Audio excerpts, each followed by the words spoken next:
DC মহোদয়ের লগত লগ ধরিল কথাটো হয়েছে কি অরুণোদয় 2 হয়েছে রেশন কার্ড ডিজিটেশন হয়েছে অরুণোদয় ডিজিটেশনের কাম চলি আছে এতিয়া প্রায় 1300 মান 1200 1400 এনেকুৱা ডিজিটেশন কৰাৰ পিছতে আপলোড কৰাৰ পিছতে ৰাতিপুৱা মোক জনালে যে দাদা হেৰি হৈছে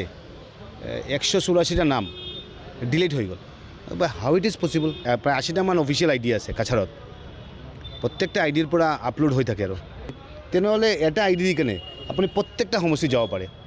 যাই কেনে ডিলিট কৰিব পাৰে ফ্ৰিজ হোৱা নাই বস্তুটো ডিলিট কৰি দিলে তো দেয়ার ইজ এ সিন্ডিকেট এটা একটা সিন্ডিকেট আর এই যে কনস্পিরেসি এই যে ষড়যন্ত্র বা এই যে বিশেষকে দুর্নীতি যেটো এইটো দুর্নীতি আজিৰ পৰা নহয় অৰুণোদয় 2তো দুৰ্নীতি হৈছে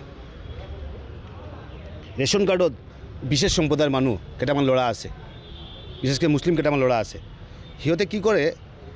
5000 2000 টকাকে লৈ থাকে আৰু লৈ কেনে